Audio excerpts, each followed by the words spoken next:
I'd say I had a pretty normal childhood growing up. I don't remember any sort of social anxiety. I had a lot of friends, or at least acquaintances, that I talked to, and that was that. So of course you inherit your parents' genetics to some extent and their brain chemistry and all that, and that can affect you. But at the same time, I'm a big believer that your experiences shape who you are as a person. And so I think a lot of it can come from your parents, but a lot of it can also come from your environment. And in my case specifically, with my parents, it's actually a funny story. They're very, very different. My mom is a lot more introverted. She likes people, but just doesn't really go out of her way so much to hang out with people and all that. She'd rather be alone, it seems. But my dad, on the other hand, is extremely extroverted. He's actually been doing Uber for like a year now, so for at least 8 hours a day, every single day, he's socializing and he loves it. And so what does that mean? It means I had my mom's introvertedness, okay with being alone, being a little bit shy, but at the same time I had my dad's want or even need to be social. And so it was really tough because it was like I wanted so desperately to be really social, but at the same time it was kind of hard for me. So it was like this internal conflict. So in 6th grade, everything changed. That's the year that I was homeschooled because my brother had been homeschooled for a year or two before that, and my mom asked if I wanted to as well. And so being a natural introvert, I was like, okay, that sounds good. And it was nice, it wasn't too bad. We had a more flexible schedule, everything was pretty nice. But what that also meant was a year and almost a year and a half of really no social interaction, only talking to my parents, my brother, and my best friend, pretty much. So, of course, after that year or so, my social skills were probably getting a little weaker, and at the same time, 6th grade was an extremely transformative year. It's very important because you go from 5th grade, you get into 6th grade, you start to form these friend groups, and so when I came back in 7th grade, all these people already had their friend groups, and so I was essentially just left out of that. I mean, if I were a little bit more naturally extroverted, I probably would have been able to assimilate a little bit better, but like I said, I'm a natural introvert, so I just didn't really go out of my way to meet anyone, and I just felt a little bit excluded, and really just every weekend I'd be hanging out with my best friend, and we would just play video games till 3, 4 in the morning, order pizza, all that good stuff, and it was fun, but it was not very social, I guess is how I'd put it.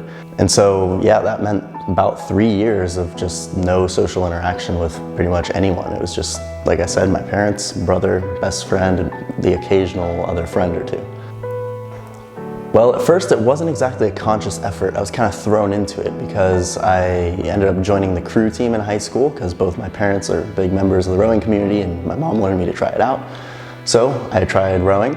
And through that, I met a lot of people that are still my close friends to this day. But basically what that did was it forced me to hang out with a group of people around my age every single day for a few hours. So that really helped.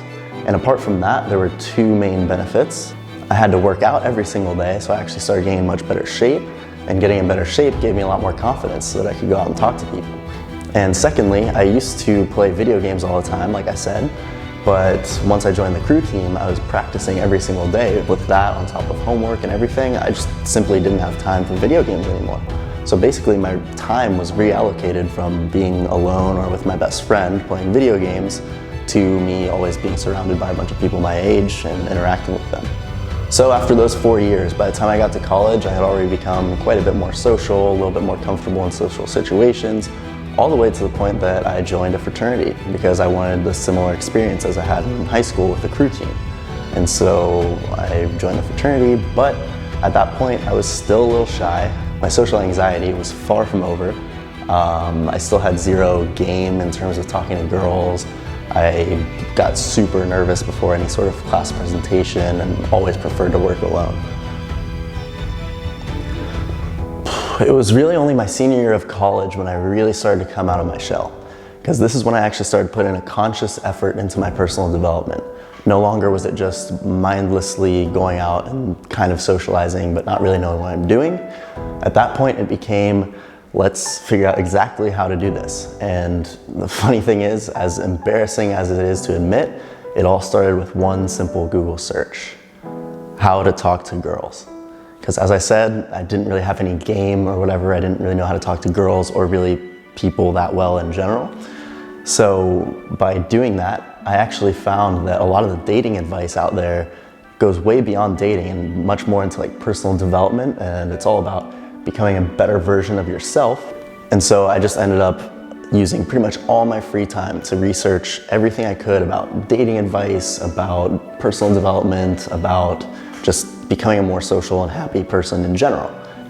But of course, it wasn't only YouTube videos, it was also putting that into practice. So my senior year, I went out a lot more. I went out to the bars and all that stuff and all the parties and put the stuff that I was learning into action and just slowly took these baby steps to become more and more social.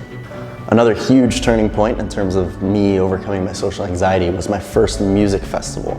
I'm gonna make a video about this later, but essentially music festivals are just breeding grounds for self-expression because of the judgment-free mentality or culture that surrounds the whole community.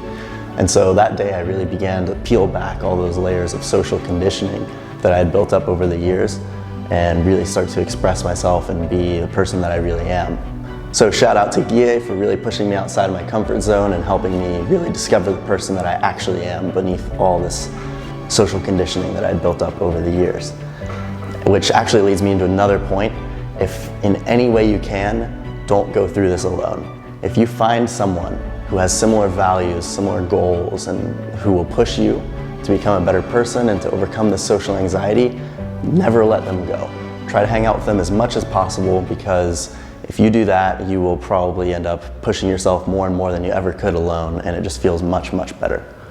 The reason I started this channel in the first place was because I had learned so much from YouTube. I felt almost like I needed to give back.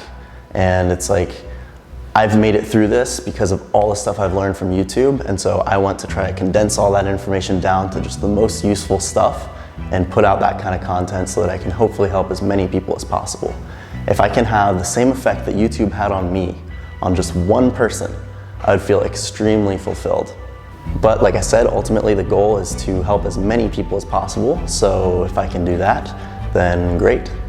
So if you're watching this video right now, I just want to say congratulations, because this is such a key step. Doing the research online is essential because, like I said, that's a large part of what helped me, and so by being here, you are already well on your way to becoming more social, more comfortable in all social situations, and just being happier overall.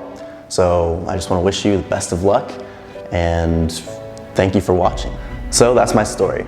If you want to know more about all the ways that I learned to overcome my social anxiety, stay tuned every Tuesday, Thursday, and Saturday for more content just like this that will help you get through this just as I did.